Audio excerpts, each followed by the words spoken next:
everybody, it is Steve, your friendly neighborhood lawn gnome. Welcome back to another video over here on That's Comical, and if you happen to be watching on a Wednesday, happy new comic book day. Well, here we are with another episode of Stats, Trends, and Picks, this time for October 2022. We definitely had a very interesting month in many different ways, and more anticipation as to what is on the way before we officially close out 2022. But along with a lot of ups, there were definitely some downs, and I'm definitely saying that it is going to play a major impact into what I will be collecting in the coming year. I definitely am anticipating seeing my inventory on a weekly basis drop due to the fact that based on specifically what happened with the big two these past couple of months, that I really don't see myself getting invested in many ongoing series, because a couple of months ago, I said to you guys what might actually be the most anticipated crossover of Marvel or DC in the summer, and that was Dark Crisis on Infinite Earths from DC versus A.X.E Judgment Day from Marvel, and I am unfortunately sad to say that I was somewhat disappointed with one, but more so absolutely disgusted by the other. And yeah, I'll go into specifics here. I thought that Judgment Day was one of the worst comics that I ever read, and I'm shocked about the fact that I still managed to find my way going all the way to the end, outside of investing on a lot of tie-ins. I stuck with the core story and maybe one little tie-in, and there was just nothing of excitement or interest to be had here. And it is with a heavy heart that I'm going to be officially no longer buying many ongoing Marvel series. I've also cut my ties with Venom, I cut my ties with Amazing Spider-Man, pretty much every X-Men title at this point. And right now, the only ongoing series that I'm reading from Marvel is anything that's being written by Donny Cates and still Ram V's Carnage, because that story is still somewhat interesting to me. But there are so many other crossovers coming out from Marvel in 2022 into 2023, and I'm just not even interested, even with one of them being called The Fall of X, which may be the end of the Krakoa era. I'm not sure, but I just don't want to read those. And as far as what's going on with DC, they're officially rebooting everything again, although it doesn't seem that Batman is going to be rejuvenated. It looks like Chip Zdarsky and Ram V are still going to be writing Batman and Detective Comics respectfully, and I've been enjoying both of those titles over at DC as far as ongoings, and I just don't see myself stopping until both of those writers end up being relatively stale. And World's Finest by Mark Waid is definitely the best ongoing series, but I will definitely be cutting ties with Action Comics by Philip Kennedy Johnson, because I'm not interested in what the next story arc is going to be, and also, even though Joshua Williamson is going to be joining in on the Superman franchise, I'm just not interested in that either. So when it comes to the big two, it's just going to be miniseries and one or two ongoing series, and that's it. And even my indies are taking a bit of a dive. I mean, you could take a look at the numbers just from this past month. I mean, take a look at where we were in January. I was buying anywhere from 40 to 50 to possibly even 60 comics a month, and we went down to, if anything, we're lucky if we even scratch 40, and I know for a solid fact that the numbers are going to decrease by the end of 2022. But at the same time, what's even more interesting is the fact that DC right now is still beating out Marvel and the others. When we take a look at the percentages, almost 40% of my purchasing in October went to DC Comics, which is absolutely crazy.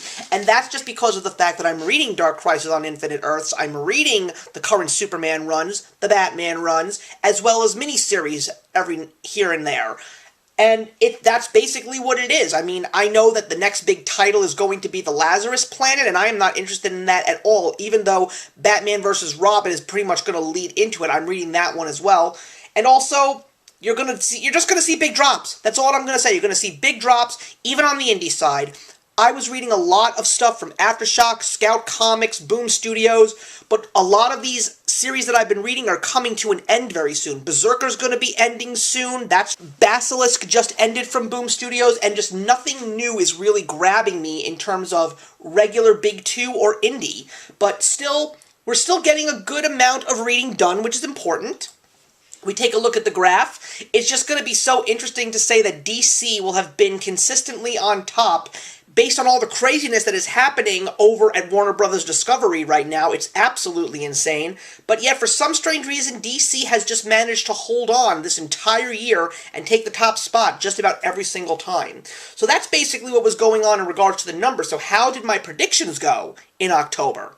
Well, I'm actually very proud to say that this may be my strongest prediction. I predicted 3 out of my 4, and the only reason why I didn't have the perfect 4 for 4 is because one title that I thought that was going to be coming out didn't come out, and it got pushed back for another month, so I had to find something to replace it. For the first week of October 2022, I gave it to Marvel Comics' Miracle Man 0, basically preparing us for the rejuvenation of this character, Neil Gaiman, coming back to finally conclude this story that he wrote so many years ago before Marvel took over Miracle Man. This is also going to be one of the Marvel titles that I am going to be reading just because it's completely out of the continuity of the current state of Marvel. It's got Neil Gaiman attached to it, which makes me very excited. And this was just a couple of short stories basically preparing us for what Miracle Man is and what is yet to come. For the second week in October, I gave it to the final issue of one of the biggest surprises for me personally, and that was the Daniel Warren Johnson Jurassic League series. I gave it to issue number 6 over at DC. This was just one of the most fun times that I had reading comic books this year. It looked so stupid, but just because of the fact that Johnson was attached to it, I knew it was going to be entertaining and fun, and it was. And I'm wondering if there will be more. If there's going to be another mini-series or possibly even an ongoing title and Daniel Warren Johnson is attached to it, you better believe I'm going to pick it up because he just always lets me enjoy what I'm reading. So for the third week of October, I was supposed to give it to Stillwater issue number 16, but that got pushed to the end of November. So, in the end, I gave it back to Miracle Man once again with the beginning of the brand new ongoing series by Neil Gaiman and Mark Buckingham. This is Miracle Man, The Silver Age, issue number 1.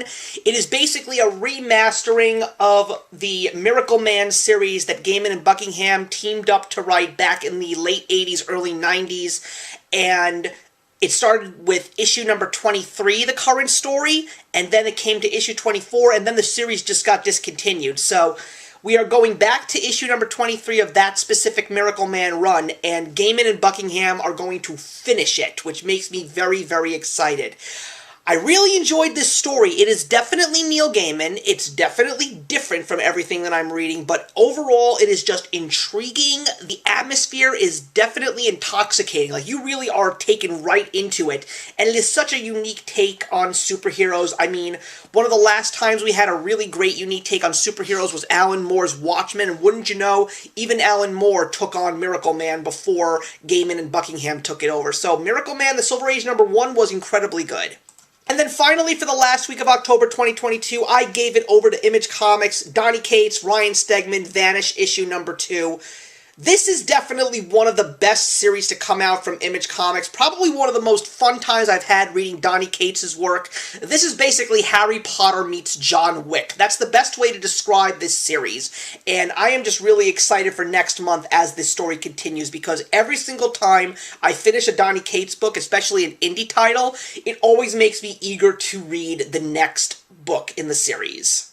So that is basically what happened with me in regards to October 2022. So we got 2 more months of 2022 to go. So let's see what my predictions are going to be for November of 2022.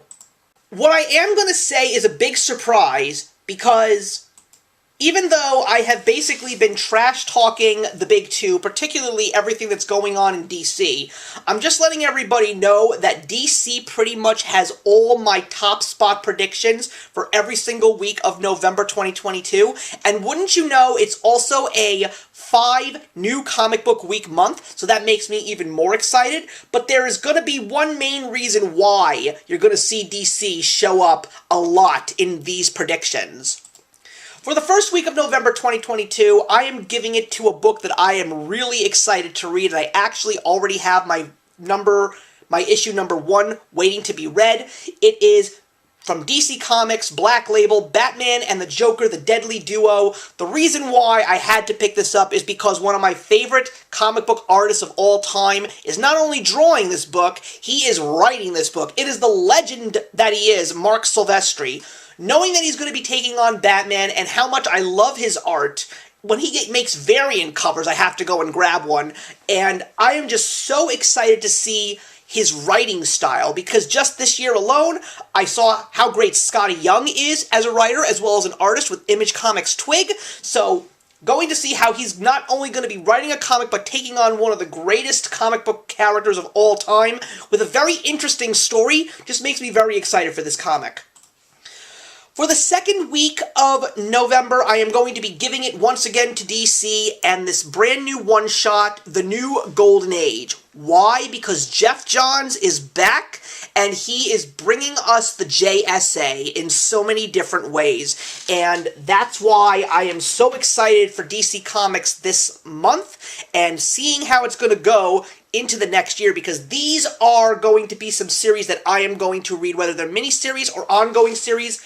Geoff Johns' JSA from the 1990s into the 2000s was probably one of the greatest comic book runs that I ever read. I didn't read the entire series, but I read a gigantic portion of it, and it is incredibly good. So if you have a beef with Geoff Johns, try and separate the art from the artist here, because he does love these characters, and just knowing that the JSA is coming back to DC Comics right now makes me very excited. For the third week of November, I am going to be giving it to the second of 3 Geoff Johns books that are coming out this month. And that is Stargirl, The Lost Children, the first of a 6-issue miniseries. This is the official continuation of a one-shot that came out 2 years ago, and that was the Stargirl Spring Break Special that was also written by Geoff Johns. When I got to the end of that book, they basically teased that there was another story with Stargirl coming, as well as the rejuvenation of the JSA, but it never happened up until now, so I am just so excited that all of these Geoff Johns projects are finally coming out, and not only are they coming out, they're all coming out at the same time. So yes, really looking forward to continuing the story that I started in the Spring Break Special of Stargirl. And then when we get to the fourth week of November, this is where we officially break away from DC and we go back to Image Comics with Donny Cates, Ryan Stegman, Vanish issue number 3. You heard why I love Vanish so much when I was talking about issue number 2. This series is just incredibly good, balls-to-the-wall action, great sense of humor, just a book that everybody needs to read if they just want to have a damn good time. Vanish number 3, I think it is going to be excellent. And to cap off November 2022 with the 5th week of new comic books, I am going to be giving it to the Justice Society of America issue number 1, once again, written by Geoff Johns. This brand new age of the JSA is about to begin thanks to Geoff Johns, and just knowing that these characters are going to be coming back in a big way just makes me so excited. And there are some people that say people who have done great things with certain characters, when they come back to do it a second time, it's never as good as the first time, but you'd be surprised, sometimes sequels are better than their originals, hence movies like The Empire Strikes Back, and in my personal opinion, Toy Story 2. This is not necessarily a sequel, but Geoff Johns coming back to write the JSA is still something real special, at least for me, nonetheless. That's it, everybody. That's going to wrap up my stats, trends, and picks for October 2022. Please leave a comment in the box below and let me know what some of your picks for October were and what you're looking forward to in regards to reading in November. I will see you in the next one.